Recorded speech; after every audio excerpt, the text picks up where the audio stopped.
What's up everyone? Welcome back to my channel for another true crime video. In today's video we will be covering the case of the West End serial killer.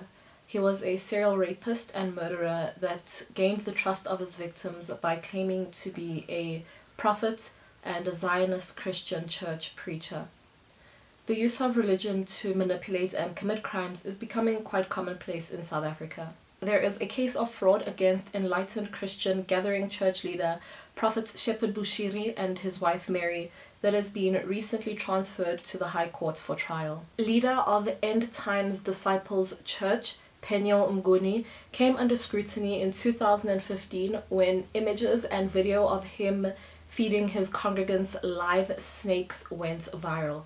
If I'm not mistaken, I think this is also the same preacher that sprayed doom, which is an insect repellent, an insect killer, into the mouths of his congregants to rid them of evil spirits and the like. One of the biggest church scandals that took place recently unfolded with the arrest of Timothy Amato in April of 2017. Amato was the leader of Jesus Dominion International Church, fondly referred to by his followers as Daddy. Yeah, it makes me sick just saying those words aloud. I feel ill. I literally want to throw up. Amato, as well as his co-accused Lusanda Solani and Zugiswa Sito, face 63 charges including rape and human trafficking. There are so many other cases of church leaders taking advantage of their congregants, many of which will never see the light of day or even have an opportunity to be heard in court, due to the protection religious leaders are granted, not only in South Africa but across the world as well. I primarily cover South African true crime, but if you're interested in finding out more about what I will dub pastoral misconduct, you can let me know by leaving a comment stating which of these cases you would like me to go into more detail on and do an entire video on. Before I talk more about Jack Mogale, who was the West End serial killer, I just want to remind you that this video is not intended to cause harm to any of the families or victims affected by this case. This video is purely for educational purposes and to give the audience more information about this case. Unfortunately, just like with our previous video, there is very limited information available, and the information that is available is quite spotty, but I did my best to put it together in a coherent fashion that would make sense. Jack Madumeja Mogale was born in either 1968 or 1969, most likely in Gauteng, but at the time of his birth it was known as the Transvaal Boer Republic. Once again, we have another serial killer who was born and raised during apartheid South Africa. I am unfortunately not at all surprised that there was such high activity of serial killers in South Africa from the 1980s all the way through to around the mid-2000s. From my own personal observation and speculation, I believe this follows a similar pattern that was seen in the United States during the peak serial killer era of the 70s, 80s, and 90s. Experts have concluded that the reason that there was such a high number of serial killers during this period is largely due to the influence of the Vietnam War. Boys grew up without fathers, and when their fathers did return from war, they returned with all that trauma from war. The same parallels can be drawn with South Africa. As much as we were not active in the Vietnam War, we had our own sort of war happening in South Africa at that time, which of course was apartheid, the system of apartheid. The same parallels can be drawn here in South Africa when we consider how during apartheid, especially during the 60s, 70s, and 80s, South Africa was very hostile, akin to a war zone. Once again, boys grew up without fathers, and the fathers that were around, or even the boys themselves, were exposed to extreme violence and very harsh circumstances. This is not at all to say that women serial killers don't exist. In fact, they do exist, some of which their crimes are more brutal than their male counterparts. However, female serial killers are not as well documented as male serial killers. Like I said, Mogale was born in either 1968 or 1969. Not much is known about his childhood other than the fact that he dropped out of school when he was in grade 10 which was probably around the ages of 16 or 17 years old. In 2000, he had his first child, a baby girl, and 3 years later, he had another daughter. In 2005, Mogale moved to the area that would later be in close proximity to his killing ground, a shack in an informal settlement near Zirbekom. According to neighbors, he didn't have a steady girlfriend at this time and would regularly bring home various women to his shack. A year after his move to Joburg South, Mogale was arrested for the fraudulent sale of RDP stands in waterworks. RDP houses are part of the Reconstruction and Development Program that was launched in 1999. These are government subsidy houses given to low-income families. If you're a beneficiary of an RDP house, it means that you are not renting the home, but you actually own the property and you get the title deed and everything associated with that home as well. That entire land, that plot of land, is your property. For this crime, he was convicted and sentenced to 18 months imprisonment. This was in 2006. According to his sister, who has never been named in order to protect her identity, Mogale had a wife who died in 2006 as well. There is no information about whether or not this woman was the mother of his children.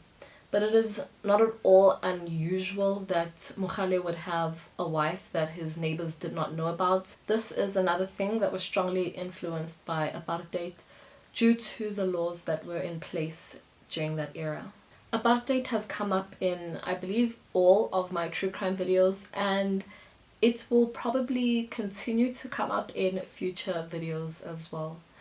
It officially ended with the first democratic elections in South Africa on the 27th of April 1994.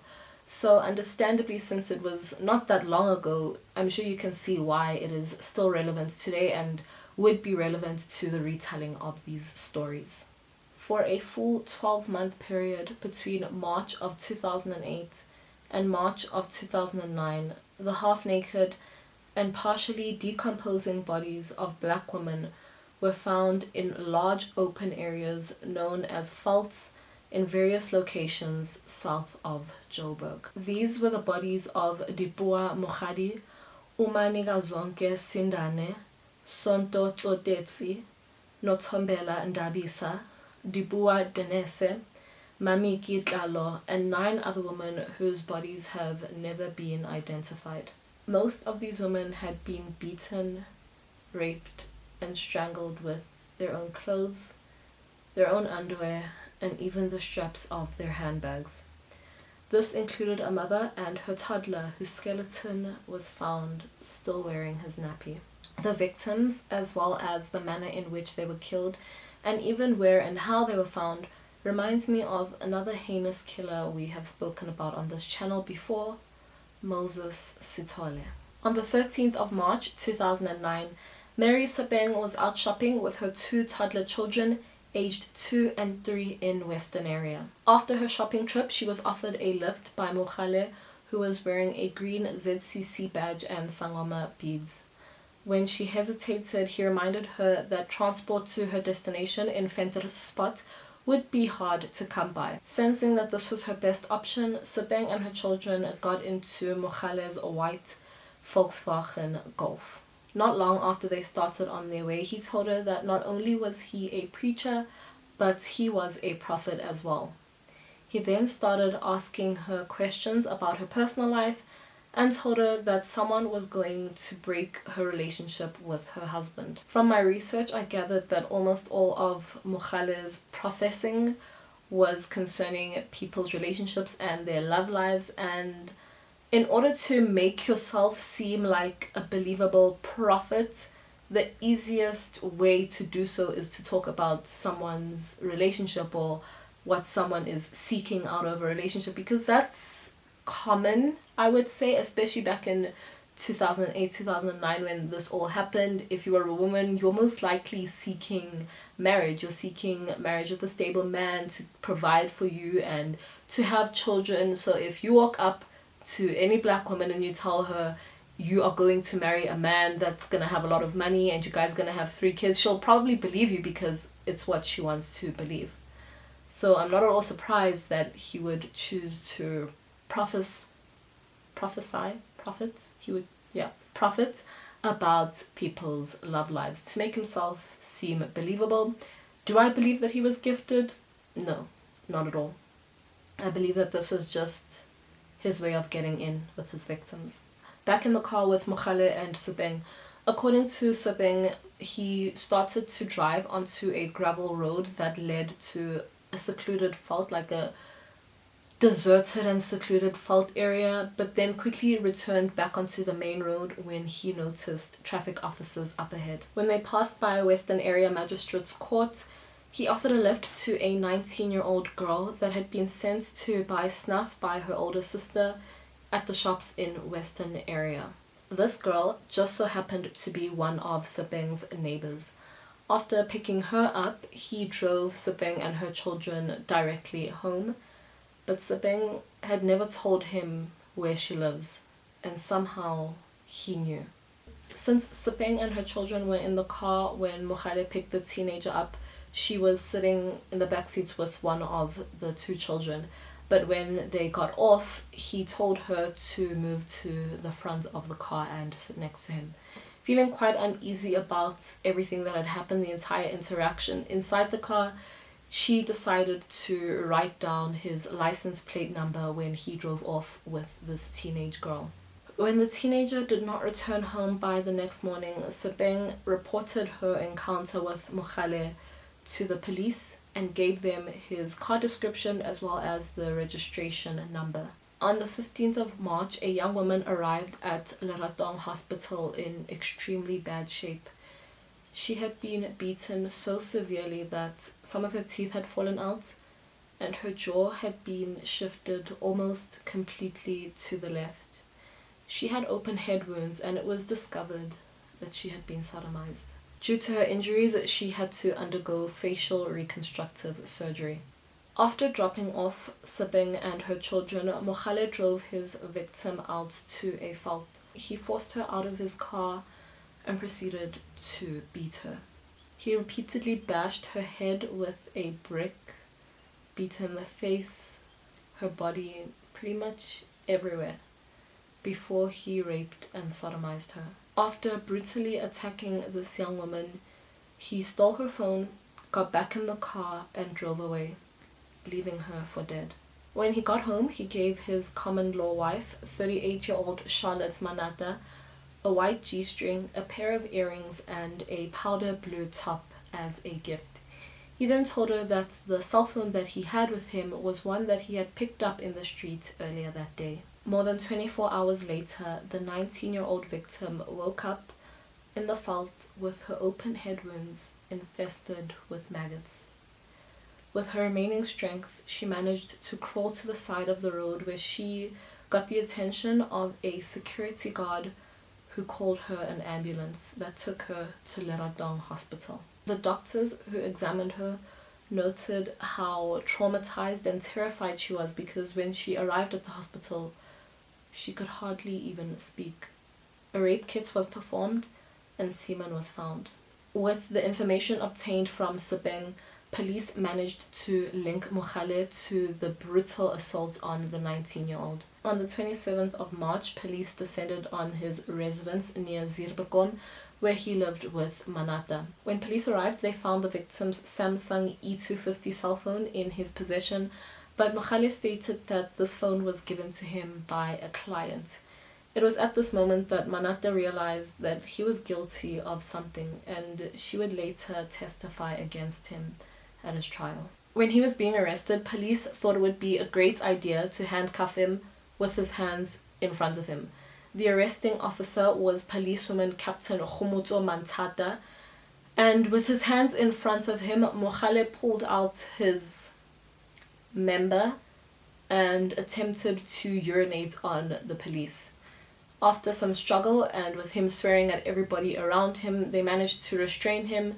They uncuffed him and then they recuffed him, this time with his hands behind his back. A few days later, he escaped from police custody by posing as a fellow inmate. This inmate was being transferred to court at this time So Mogale pretended to be this inmate, got into the police van and went to court as this inmate.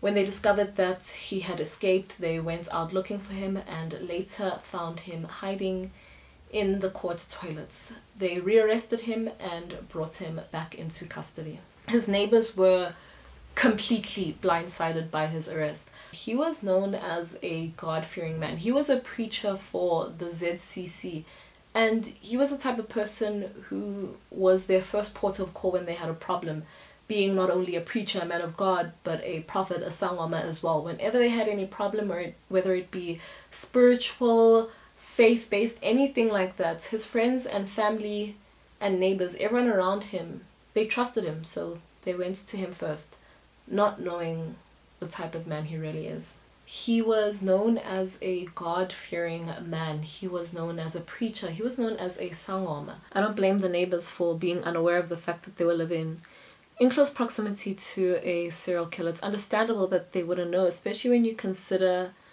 how trustworthy church leaders are supposed to be. They were horrified not only because he was arrested, but because he was being charged with rape and murder. During the investigation into the assault, police also managed to link Mogale to 2 other unsolved murders that had occurred in the area, as well as to another rape by way of DNA evidence. One victim was an unidentified sex worker who had a condom found nearby her body. DNA was extracted from this, and later that DNA was found to match Mogale's. Where DNA evidence was not available, forensic analyst and expert Professor Gerard Labuschagne linked Mogale to nearly all of the crimes, because he said that they all had a similar modus operandi, circumstance, and victim profile. Labuschagne concluded that the crimes were undoubtedly committed by the same person. So where does West End serial killer come from? Mogale got the moniker because during the investigation, before he was identified and arrested, many of the bodies were found near the West End brick and clay factory, which is still open today. The factory is near where Mogale used to live in Waterworks Western area, and he also committed some of the murders at various locations in Lenasia and Venterpost. His 2 surviving victims testified against him in court as state witnesses, and their retelling of what he put them through is pretty heartbreaking. He really used the trust his victims had in church leaders and sangomas to take advantage of them. The woman truly believed that he was a Zion Christian church preacher and prophet. He wore the identifying badge and beads, and he spoke of their lives as if he knew them personally. One of the women testified that she had gone to Mogale's house for a consultation. He gave her an herbal tea for her uterine problems, and then he placed the herbs into her womanhood and told her that in order to excise demons and bad spirits from her, they needed to engage in sexual intercourse. When the woman refused, he attacked her and he raped her, and as he was raping her, he strangled her as well. On the side of his defense, Mogale stated that this encounter was consensual because he and the woman had in fact been engaged in a long-term affair, so the sex that they had had on that day was consensual sex. The most damning evidence came from the state's main witness, none other than Mogale's own wife, Charlotte Manata. Manata's testimony pretty much negated Mogale's entire defense. She testified that he was the ZCC preacher known for wearing sangoma beads and the ZCC badge, a detail that was mentioned by 2 other witnesses who confirmed that they were tricked into believing Mogale was a prophet sent by God to cure them. She also testified about the stolen cell phone and the clothes that Mogale had brought back home on the night of his final attack. Her testimony contradicted all of Mogale's versions. One such version was that Mogale's wife, so Charlotte Manata, as well as the police were conspiring against him, because what they had done is that they had gone to his house on the day of his arrest and they had taken a used condom that they had found in his house and used that DNA to match with the DNA. They had planted evidence basically, and they used the DNA that they had found in the condom as evidence, saying that he had committed all of the previous crimes to which he had pled not guilty to. This testimony had two major faults. Firstly, the DNA that was found on all of these victims had been collected months before Mogale had even been identified as a suspect and had even been arrested in the first place. So there was no way that they had taken this DNA. And the second fault to this testimony was that Amato had already testified that her and Mogale didn't use condoms, so there would be no reason for there to be condoms at their place of residence. I don't think I've ever mentioned this before, but in South Africa we don't actually have a jury system. If you commit a crime, and whatever crime you commit, if you end up going to trial, then your whole case is heard in front of a judge, and then that judge will convict you and sentence you as well. Usually it is only one judge, but for like bigger cases, and if it goes to a higher court, it can be heard by more than one judge. Mogale had been conclusively linked to 4 victims by way of DNA. With the DNA evidence, together with the witness testimony, on the 16th of March 2011, Judge Franz Khomo found 43-year-old Mogale guilty of 52 of the 61 charges levied against him. These included 9 counts of kidnapping, 19 of rape, 16 of murder, 1 attempted murder, 3 robberies with aggravating circumstances, a fraud or theft, an assault with intent to cause grievous bodily harm, a sexual assault, and an escape from lawful custody. That is a lot. After being convicted, when Mogale was being led down to the court cells, he said, "In life you face challenges, and this is just one of them. I did not commit the crimes they say I committed. Even now, I still maintain my innocence." DNA linked him to 4 of the total attacks, so even if he says that he didn't commit all of the crimes, he definitely did commit at least 4 of them. And of the 4 crimes that he irrefutably did commit, they all held a mandatory life sentence. According to Briefly, in South Africa, life imprisonment has an indeterminate length. It is supposed to be a mandatory sentence for premeditated murder, gang rape, serial rape, rape where the rapist knew they were HIV positive, or rape where the victim was under 18 or mentally disabled. 2 days after his conviction, on the 18th of March, Mogale was sentenced in summary to 16 life imprisonment terms plus 23 years in jail. I usually only give the summarized sentence, but I actually managed to find some of the court transcripts on the deep web. By the deep web, I mean the 4th page of Google.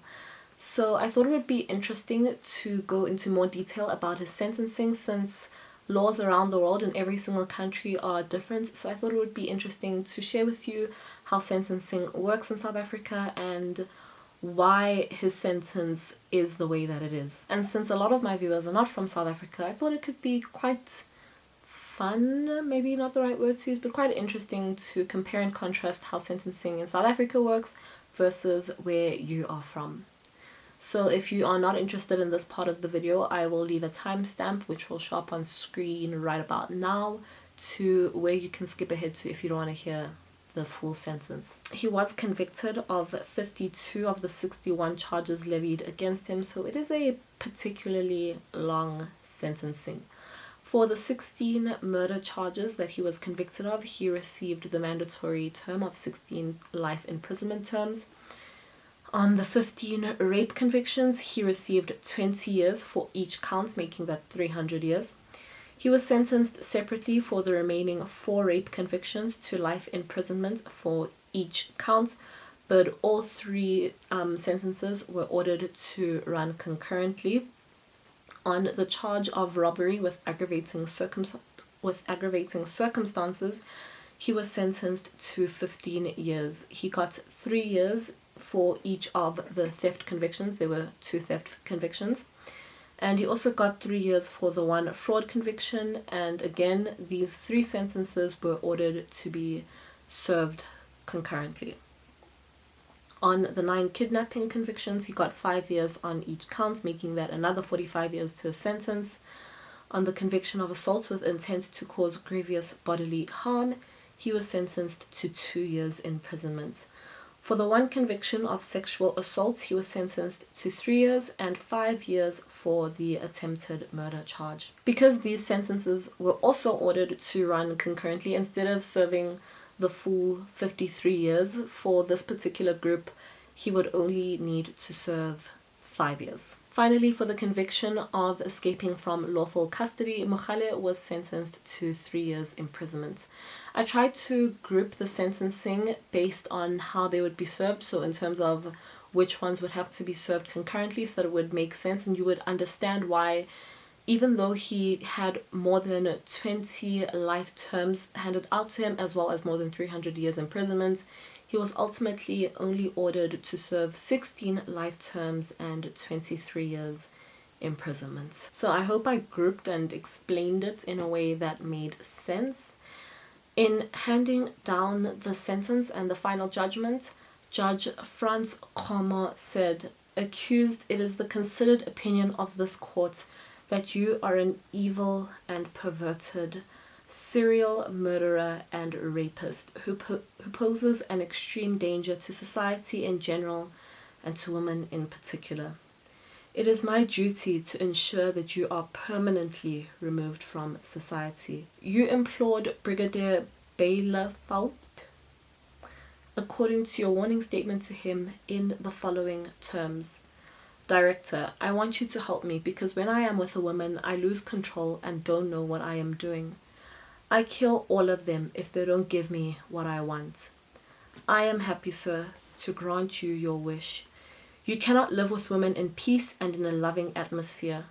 Whenever you see them, you kill them if you do not get what you want from them or they don't want to accede to your demand or request.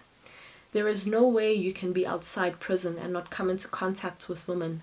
So, to protect you from yourself and the womenfolk from you, I am removing you for good from being in and at the same space with them." His sister said that they would appeal the conviction as well as the sentence, and after the trial she told the media, "My brother was a good man and he couldn't have kidnapped or killed anyone. He is paying for someone else's crimes. The other day he told me that Franz Afane killed these people and had threatened to kill him if he said anything."